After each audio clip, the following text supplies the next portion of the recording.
የሰው ልጅ ልብ ባዶውን አይቀመጥም፣ ወይ በተስፋ ይሞላል ወይ በፍርሃት ይናወጣል። ዛሬ ሁላችንም በውስጣችን የምንደብቀው ግን ደግሞ ሁልጊዜ ማታ ራሳችን ላይ ስንጋደም የሚቀሰቅሰን አንድ ስውር ፍርሃት አለ።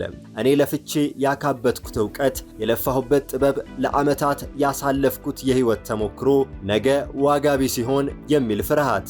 ሰላም ጤናና ክብር ለአገሬ ልጆች ይሁን። እንኳን ወደ ፕሮግራማችን በሰላም መጣችሁ። እስከ ትናንት ድረስ አርቲፊሻል ኢንተለጀንስ ወይም ቻት ጂፒቲ የጠየቅነውን የሚመልስ ዲጂታል ረዳት ብቻ ነበር። ዛሬ ግን ዓለም ተቀይሯል። አሁን የመጡት ኤአይ ኤጀንቶች የሰው ልጅ ትዕዛዝ ሳይጠብቁ በራሳቸው ያቅዳሉ፣ ይወስናሉ፣ እንደ ፌስቡክ ያሉ መድረኮችን በራሳቸው ያዛሉ፣ ቪዲዮዎችና ስክሪፕቶችን ሳይቀር በቡድን ሆነው ይሰራሉ። ማሽኖቹ ከማውራት ወደ መተግበር ተሻግረዋል። ይህንን ስናይ ልባችንን በአንድ በኩል በተስፋ ይሞላል። ነገር ግን በሌላ በኩል ይኸው ማሽን የኛው የሥራ ዕድል፣ የዳታ ግላዊነትና የደህንነት ቁልፍ ሙሉ በሙሉ አደጋ ላይ አይጥለውም? ማሽኑ ራሱን ችሎ ሲሰራ ስህተት ቢሰራስ ማነው የሚከሰው? ፈጣሪውን፣ ተጠቃሚውን ወይስ ማሽኑን? እንጨት በሰው እጅ ያራል፣ ሰው በሰው እጅ ይከበራል እንደሚባለው ማሽኖች ምንም ያህል ቢራቀቁ የሰው ልጅ እውነተኛ ስሜት፣ የልብ ትርታና ጥልቅ ሰብአዊነትን መተካት ይችላሉ ወይስ እኛ ማሽኖቹን በብልሃት የምንመራው ዋና ዳይሬክተሮች ሆነን እንቀጥላለን? ዛሬ በዚህ ልዩ ትንታኔያችን የነገውን የ10 ዓመታት የህይወት ጉዞ፣ የስጋትና የተስፋውን ሚዛን በጥልቀት እንፈትሻለን። እስከ ቪዲዮአችን ፍጻሜ ሼርና ሰብስክራይብ በማድረግ አብራችሁን ቆዩ። የኤአይ ኤጀንቶች መምጣት በላቦራቶሪዎች ውስጥ የተወሰነ የሳይንስ ልብ ወለድ ወሬ ሳይሆን በአሁኑ ሰዓት በስራ ገበታችንና በዕለት ተዕለት ህይወታችን ውስጥ ስር እየሰደደ ያለ እውነታ ነው። ተራ ቻትቦቶች ጥያቄ ጠብቀው መልስ በሚሰጡበት ዓለም ውስጥ እነዚህ ኤጀንቶች ግን ከጀርባ ሆነው ያቅዳሉ፣ ይወስናሉ፣ መሳሪያዎችን ያዛሉ፣ ስራዎችንም ያከናውናሉ። በአሁኑ ሰዓት በተለያዩ ዘርፎች የሰውን ልጅ የሥራ ጫና እያቀለሉና እንደ ታማኝ ረዳት እያገለገሉ ያሉ ናቸው። ከነዚህ የኤአይ ኤጀንት አይነቶች መካከል የሶፍትዌር እድገት ፍጥነትና ጥራትን ሙሉ በሙሉ የቀየሩ የሰው ልጅ መሐንዲሶችን አጋዥ የሆኑ ኤጀንቶች አሉ። ለምሳሌ ኮግኒሽን ኤአይ እና ጂትሃብ ኮፓይለት ወርክስፔስ እነዚህ ተራ የኮድ ጥቆማ የሚሰጡ መሳሪያዎች አይደሉም። ኮግኒሽን ኤአይ በዓለማችን የመጀመሪያው ራሱን የቻለ የሶፍትዌር መሐንዲስ ኤጀንት ተብሎ ይታወቃል። አንድን የሥራ ግብ ስትሰጡት ኤጀንቱ ራሱ ድረገጾችን አንብቦ ቴክኖሎጂውን ይረዳል፣ የኮድ አጻጻፍ እቅድ ያወጣል፣ ኮዱን ይጽፋል። ከዚያም አልፎ የጻፈውን ኮድ በራሱ አስነብቦ ስህተት ካለው ራሱ ያርማል። የሰው ልጅ መሐንዲሶች በስትራቴጂካዊ እቅዶች ላይ ብቻ እንዲያተክሩ በማድረግ ተደጋጋሚና አሰልቺ የኮድ አጻጻፍና ማስተካከል ስራዎችን በጥቂት ደቂቃ ውስጥ ያከናውናሉ። የቢሮ ውሎን ስልታዊና የተደራጀ የሚያደርጉ ከተለያዩ መተግበሪያዎች ጋር ተሳስረው የሚሰሩ ዲጂታል ረዳቶችም አሉ። ማይክሮሶፍት ኮፓይለት ስቱዲዮና ክሩ ኤአይ ድርጅቶች የራሳቸውን የውስጥ አሰራር የሚያሳልጡ ልዩ ኤጀንቶች እንዲፈጥሩ ያስችላሉ።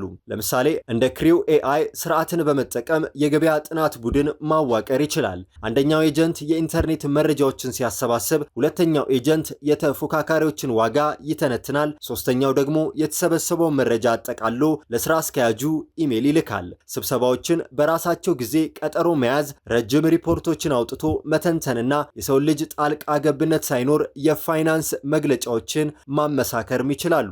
በሌላ በኩል የላቁ የደንበኞች አገልግሎት የሚሰጡ ኤጀንቶችም አሉ። የድሮቹ ይቅርታ ጥያቄው አልገባም የሚሉ ሮቦቶችን የተኩ የሰው ልጅ የውስጥ ስሜትን ተረድተው መፍትሄ የሚሰጡ ረዳቶች ናቸው። ክላርና ኤአይ አሲስታንስና ኢንተርኮምፊን እነዚህ ኤጀንቶች ከደንበኞች ጋር የጽሑፍም ሆነ የድምፅ ውይይት ያደርጋሉ። ለምሳሌ ክላርና ኤአይ ኤጀንት በዓለም ዙሪያ የ700 ሰዎችን የሥራ ድርሻ በመተካት በሚሊዮን የሚቆጠሩ የደንበኞችን ጥያቄ ማስተናገድ ችሏል። ደንበኛው የገዛሁትን ዕቃ አልደረሰኝም፣ ገንዘቤ ይመለስልኝ ሲል ኤጀንቱ የጭነቱን መረጃ ይፈትሻል። ችግሩ ከተፈጠረ የባንክ ስርዓቱን አዞ ገንዘቡን በራሱ ውሳኔ ተመላሽም ያደርጋል። በቀን 24 ሰዓት በሳምንት 7 ቀን ያለመታከት ማገልገላቸውና የደንበኞችን የጥበቃ ጊዜ ከደቂቃዎች ወደ ሰኮንዶች ዝቅ ማድረጋቸው ትልቅ ጠቀሜታ ነው። ሌላው የድርጊትና የስክሪን ቁጥጥር ኤጀንቶች አሉ። የሰው ልጅ በኮምፒውተር ወይም በስልክ ስክሪን ላይ የሚያደርገውን እንቅስቃሴዎች አይተው ተረድተው ልክ እንደ ሰው የሚተገብሩ ኤጀንቶች አሉ። ክላውድ ኮምፒውተር ሶዩዝ እና ራቢት R1 ይጠቀሳሉ። በቅርቡ የወጡት የአንትሮፒክ ሞዴሎች የኮምፒውተር ስክሪን ማየት ይችላሉ። ለምሳሌ ይህንን በኤክሴል ላይ ያለውን መረጃ ወስደ CRM ሶፍትዌር ላይ አስገባልኝና ቅጹን ሙላልኝ ካሉት ኤጀንቱ አይኑን በስክሪኑ ላይ በማንቀሳቀስ ማውዙን ክሊክ እያደረገ ፋይሎቹን እየከፈተና እየዘጋ ስራውን ያከናውናል። ይህም በተለያዩ ሶፍትዌሮች መካከል መረጃን በእጅ የማዘዋወር አሰልችን ስራን ሙሉ በሙሉ ያስቀራል። በሌላ በኩል የምርምርና የጂኦፖለቲካ ትንታኔ ኤጀንቶች አሉ። የመረጃ ባህር ውስጥ ዋናተኞች የሆኑት ጥልቅ የሆኑ የምርምር ስራዎችን ሰዓታት ሳይሆን ደቂቃዎችን ሰጥተው የሚያከናውኑ ኤጀንቶች ናቸው። ፐርፕሌክሲ ፕሮ እና ኦፕን ኤአይ ሪሰርች ኤጀንት አንድን ሰፊ ርዕስ ለምሳሌ የብሪክስ አባል ሀገራት መስፋፋት በምስራቅ አፍሪካ ኢኮኖሚ ላይ ያለውን ተጽዕኖ ስንሰጣቸው በሺዎች የሚቆጠሩ የዜና ድረገጾችን፣ የአካዳሚክስ ጥናቶችን፣ የኮሜርስ ሪፖርቶችን በአንድ ጊዜ ይፈትሻሉ። መረጃዎችን አቋርጠው በማመሳከር የታመኑትን ለይተው የቁጥር መረጃዎችን ወደ ሰንጠረዥ ቀይረው የተሟላ የጥናት ጽሑፍ ያዘጋጃሉ። ይህም ለጋዜጠኞች፣ ለፖሊሲ አውጪዎችና ለስትራቴጂስቶች አድካሚውን የመረጃ ፍለጋ ደረጃ በማሳጠር ወደ ውሳኔ አሰጣጥ በፍጥነት እንዲሻገሩ ይረዷቸዋል። የኤአይ ኤጀንቶች በዲጂታል ሚዲያ፣ በይዘት ፈጠራና በቢዝነስ ማርኬቲንግ ዓለም ውስጥ ሰዓታትና ቀናትን ይፈጁ የነበሩ አድካሚ ሂደቶችን ዛሬ ወደ ደቂቃዎች እየጠቀለሉ ነው። የስር ነቀል ለውጥ ከጀርባ ሆነው እየመሩት ያሉት ደግሞ ተራ ቻትቦቶች ሳይሆኑ እርስ በእርሳቸው እየተመካከሩና እየተናበቡ የሚሰሩት የላቁ ኤአይ ኤጀንቶች ናቸው። በይዘት ፈጠራና በንግድ ማርኬቲንግ ረገድ ኤአይ ኤጀንቶች ስራን በማቃለል ምርታማነትን በማናር ረገድ የሚጫወቱት ሚና በሶስት ዋና ዋና ምሰሶች ላይ የተገነባ ነው። የመጀመሪያው ስትራቴጂካዊ የምርምርና የሐሳብ ምንጭ ነው። አንድ ኤጀንት የትኞቹ ርዕሰ ጉዳዮች በአሁኑ ሰዓት በዓለም ዙሪያ ወይም በአንድ የተወሰነ አካባቢ በከፍተኛ ሁኔታ እየተፈለጉ እንደሆነ ማህበራዊ ሚዲያዎችንና የፍለጋ ሞተሮችን 24 ሰዓት 7ቱንም ቀን በመቃኘት ይተነትናል። የሰው ልጅ ጣልቃ ገብነት ሳይፈልግ የገበያ ክፍተቶችን ለይቶ የይዘት እቅዶችን ያወጣል። ሌላው የታለመ ማርኬቲንግና የማስታወቂያ ማሻሻያ ነው። በቢዝነስ ማርኬቲንግ ረገድ ኤጀንቶች የደንበኞችን የባህሪ አዝማሚያ በማጥናት እያንዳንዱ ደንበኛ የሚስማማ የማስታወቂያ ጽሑፍና ምስል በራሳቸው ያመነጫሉ። ማስታወቂያው ውጤታማ ካልሆነ ሰዓቱን፣ ይዘቱን ወይም የታለመውን ማህበረሰብ በራሳቸው ጊዜና ውሳኔ በመቀየር የሽያጩን መጠን ያሳድጋሉ። ሌላው የስራ ፍሰት አውቶሜሽን ነው። ይዘት ከመፍጠር ጀምሮ በተለያዩ ማህበራዊ ሚዲያዎች በተመጣጣኝ ሰዓት መርሃ ግብር አውጥቶ መለጠፍ፣ የቪዲዮ መግለጫዎችን መጻፍና ተመልካቾች ለሚጽፏቸው አስተያየት እንደ ድርጅቱ የደብዳቤ ልውውጥ ባህሪ ተስማሚ ምላሽ መስጠትን ሙሉ በሙሉ በራሳቸው ያከናውናሉ።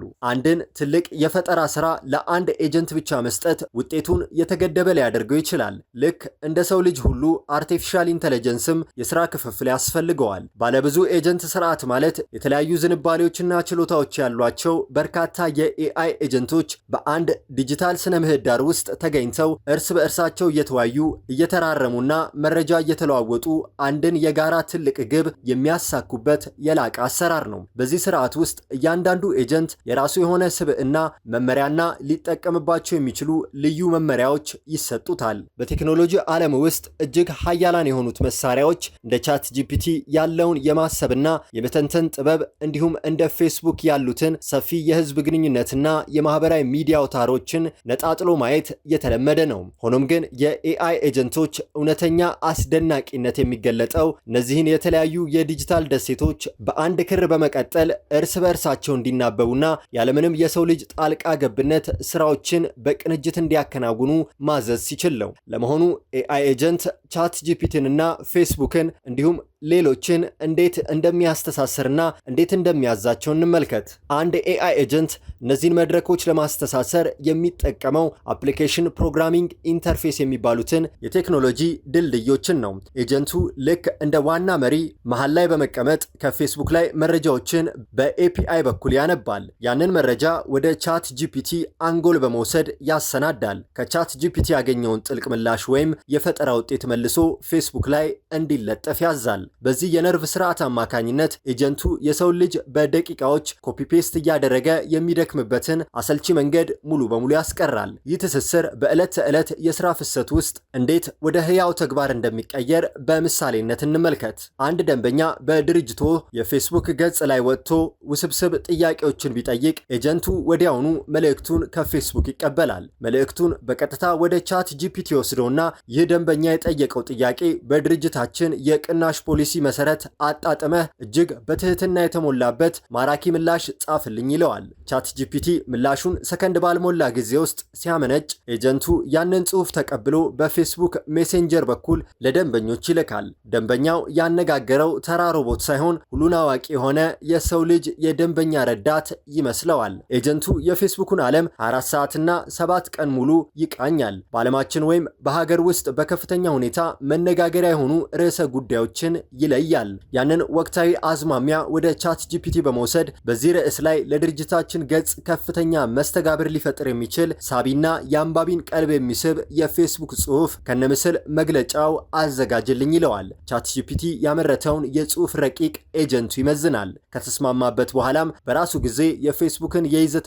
ማተሚያ ስርዓት አዞ ልጥፉን ታዳሚው በብዛት የሚገኝበት ወርቃማ ሰዓት ላይ ፖስት ያደርገዋል። ለመሆኑ የኤአይ ኤጀንት በሰው ልጅ የሥራ ዕድል ላይ ምን ተጽዕኖ ያመጣል? አርቲፊሻል ኢንተለጀንስ ከተራ የጽሑፍ ማመንጨት ተሻግሮ በራሱ አቅዶና ወስኖ ወደሚተገብርበት ኤአይ ኤጀንት ምዕራፍ መሸጋገሩ በዓለማችን የሥራ ገበታ ላይ አዲስና አስገራሚ የፍርሃት ማዕበል ቀስቅሷል። ቴክኖሎጂው ሰውን ሳይጠይቅ ፋይሎችን የሚከፍት፣ ስክሪፕት የሚጽፍ፣ ቪዲዮ ኤዲት የሚያደርግና የንግድ ውሳኔዎችን የሚያስተላልፍ ከሆነ የሰው ልጅ የወደፊት የሥራ ዕድል ሙሉ በሙሉ አደጋ ላይ ሊወድቅ ይችላል የሚል ስጋቶች አሉ። ይህም የፖሊሲ አውጪዎች፣ የፈጠራ ባለሙያዎችና የቴክኖሎጂ ምሁራን እንቅልፍ የነሳ አጀንዳ ሆኗል። ባለፉት ዓመታት የሰው ልጅ የቴክኖሎጂ አብዮት ልክ እንደ እንፋሎትና ኤሌክትሪክ ማሽን የአካል ጉልበት የሚጠይቁ ስራዎችን እንጂ የሰው ልጅ ረቂቅ የፈጠራ አእምሮ አይገዳደሩም ተብሎ ይታመን ነበር። ሆኖም የኤአይ ኤጀንቶች መምጣት ይህንን እምነት ሙሉ በሙሉ ሰባብሮታል። ዛሬ በባለብዙ ኤጀንቶች ስርዓት አማካኝነት መረጃን ከመመርመር ጀምሮ ማራኪ ትረካዎችን እስከ መቀመርና የመጨረሻውን ቪዲዮ እስከ ማውጣት ያለውን ሰንሰለት ያለ ሰው እገዛ ማከናወን ጀምረዋል። ይህ አካሄድ በዲጂታል ሚዲያ በትረካና በኮፒራይቲንግ ዘርፍ የተሰማሩ በርካታ ወጣቶችን የስራ ዋስትና ጥያቄ ውስጥ ጥሎታል። በሌላ በኩል በግራፊክስና አርቶት ላይ ደግሞ በሰከንድ ውስጥ የሰው ልጅ ቅዠትና ምዕናብ ወደ ህያው ምስልና አኒሜሽን የሚቀይሩ ኤጀንቶች በዘርፉ ለዓመታት የለፉ ባለሙያዎችን የገበያ ዋጋ እያረጉበት ይገኛሉ። ስራዎች የሚጠፉት ቴክኖሎጂው ሰውን ሙሉ በሙሉ ስለሚተካ ሳይሆን በአንድ ድርጅት ውስጥ የ10 ሰዎችን ስራ በአንድ ኤአይ ኤጀንትና በአንድ ተቀጣሪ ሰው ብቻ ማከናወን ስለሚቻል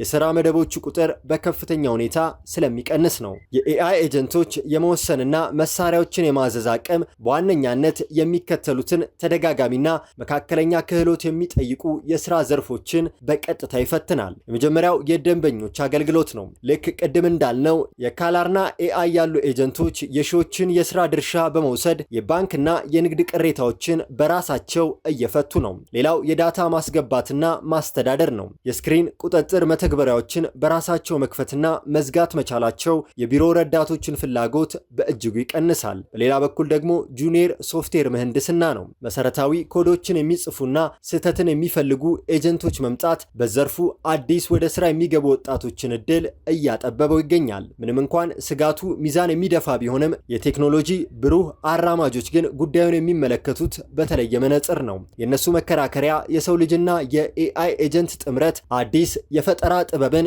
ይወልዳል የሚል ነው። ኤአይ ሰውን አይተካም፣ ነገር ግን ኤአይ የሚጠቀም ሰው ኤአይ የሚጠቀመውን ሰው ይተካዋል የሚል የዘመናችን መፈክር እውነታነቱን እያጎላ መጥቷል። ኦሪጂናልነትና የሰዋዊ ስሜት ኤጀንቶች ምንም ያህል መረጃዎችን ቢያደራጁና ቢያቀናብሩ የሰው ልጅ ጥልቅ የህይወት ተሞክሮ፣ እውነተኛ ስሜት፣ ባህላዊ እሴትና የልብ ትረታን ሙሉ በሙሉ መቅዳት አይችሉም። ማሽኖች የለመዱትንና ያለፈውን መረጃ መልሰው ሲያበስሉ፣ የሰው ልጅ ግን የሌላውንና አዲሱን የመፍጠር ተአምር አለው። የኤአይ ኤጀንቶችን የሚነድፉ፣ የሚያሰለጥኑ፣ ስነ ምግባራቸውን የሚቆጣጠሩና ኤጀንቶቹን እንደ ጦር ሰራዊት የሚመሩ የኤአይ ስትራቴጂስቶች የተባሉ አዳዲስ የስራ መደቦች በከፍተኛ ሁኔታ እየተፈጠሩ ነው። ሌላው የኤአይ ኤጀንት ክፍተት የሚባለው ስህተት ሲፈጠር ጣጣ የሚቀሰርበት 3 ዋና ዋና አካላት አሉ። እያንዳንዱ ያላቸው የጥፋት ድርሻ ግን እንደየሁኔታው ይለያያል። የመጀመሪያው የኩባንያው ተጠያቂነት ነው። ኤጀንቱ የገነባው ድርጅት ወይም መሐንዲሱ ለስህተቱ ተጠያቂ የሚሆንባቸው ግልጽ ምክንያቶች አሉ። የመጀመሪያው የንድፍና የስልጠና ስህተት ነው። ኤጀንቱ የሰለጠነበት መረጃ የተዛባ፣ ጥላቻን የሚሰብክ ወይም የተሳሳተ ከሆነ ኤጀንቱ የሚያሰራጨው መረጃ የዚያው ነጸብራቅ ይሆናል። ሌላው ደካማ የጥራት ቁጥጥር ነው። ፈጣሪው በኤጀንቱ ውስጣዊ አወቃቀር ላይ ጥብቅ የሆኑ የሥነ ምግባርና የደህንነት አጥሮችን ካላበጅና ኤጀንቱ ከቁጥጥር ውጭ ሆኖ ጥፋት እንዲያደርስ ከፈቀደ ዋናው ተጠያቂነቱ የቴክኖሎጂው ባለቤት ላይ ያርፋል። የተጠቃሚው ወይም የባለቤቱ ተጠያቂነት አለ። ኤጀንቱ ገዝቶ በስራ ላይ ያሰማራው ሰው ወይም ድርጅቱ የራሱ የሆነ የስራ ኃላፊነት ድርሻ አለበት። የኤአይ ኤጀንት ማለት ልክ እንደ ቤት ጠባቂ ሰራተኛ ወይም የድርጅት ተወካይ ነው። አንድን ሰው ኤጀንቱን አሰማርቶ ወይም ፍጹም ነፃነት ሰጥቶ የሚሰራውን ስራ ሲያረጋግጥ፣ ለህዝብ ይፋ ሲያደርግ በህግ ፊት ባለቤቱ ጥፋተኛ የመሆን እድሉ ከፍተኛ ነው። ሌላው ለጥፋት መጠቀም ነው። ተጠቃሚው ሆን ብሎ ኤጀንቱን የሐሰት ወሬ እንዲያናፍስ ወይም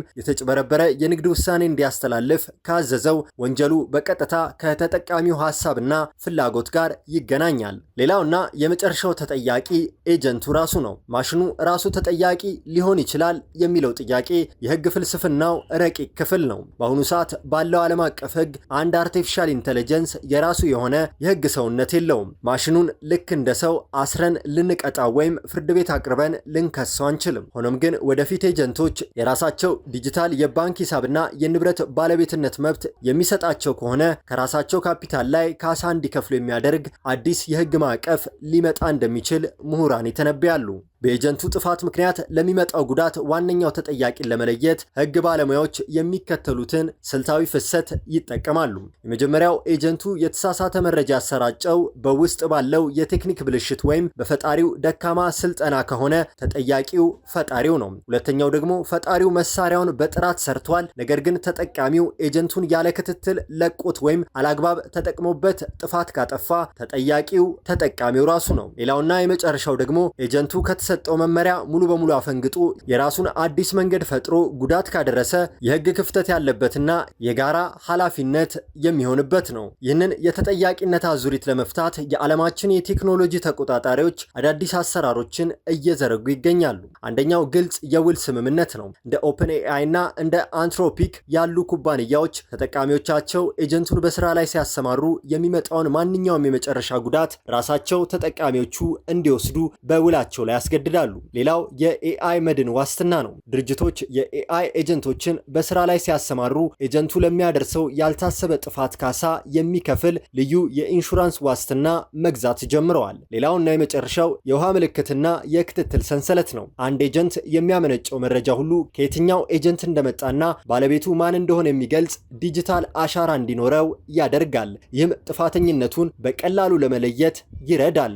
ለመሆኑ የደህንነትና የዳታ ግላይነት ስጋቶችን በተመለከተ ኤአይ ኤጀንቶች መረጃዎቻቸውን እንዴት እንደሚይዙ እንመልከት። የኤአይ ኤጀንቶች ባላቸው ሰፊ የሥራ ነፃነት ምክንያት የሚከተሉት 3 ታላላቅ የደህንነት ስጋቶች ይጋረጡባቸዋል። አንደኛው የፕሮምፕት ኢንጀክሽን አታክ ይባላል። ይህ በአሁኑ ሰዓት በኤአይ ኤጀንቶች ላይ ያለ ትልቁ የደህንነት ቀዳዳ ነው።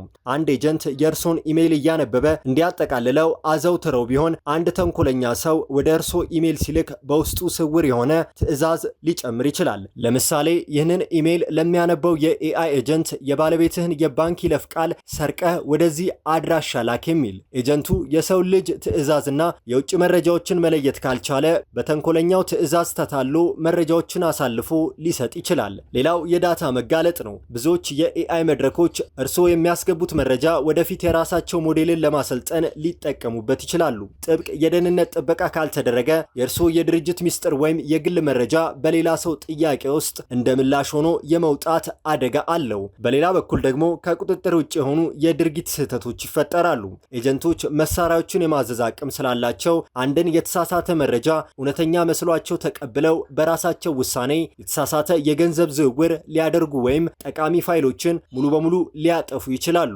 የኤአይ ኤጀንቶች መረጃን የሚይዙት እኛን በብቃት ለማገልገል ቢሆንም የደህንነት ስጋቱ ግን የላላ አይደለም። ስለሆነም አንድ ይዘት ፈጣሪ፣ የቢዝነስ ባለሙያ ወይም ተራ ተጠቃሚ አዳዲስ የኤአይ ኤጀንቶችን በስራ ላይ ሲያሰማሩ የድርጅቶችን የዳታ ፖሊሲ ማረጋገጥ፣ ሚስጥራዊ ቁልፎችን አለመስጠት እንዲሁም የክትትል መስመሮችን ማበጀት ያስፈልጋቸዋል። ቴክኖሎጂው ሙሉ በሙሉ እስኪበስል ድረስ ኤጀንቱን እንደ ታማኝ ረዳት መጠቀም፣ ነገር ግን የመጨረሻውን የደህንነት ቁልፍ ሁል ጊዜም በራስ እጅ ስር ማቆየት ብልሃት የተሞላበት አካሄድ ነው።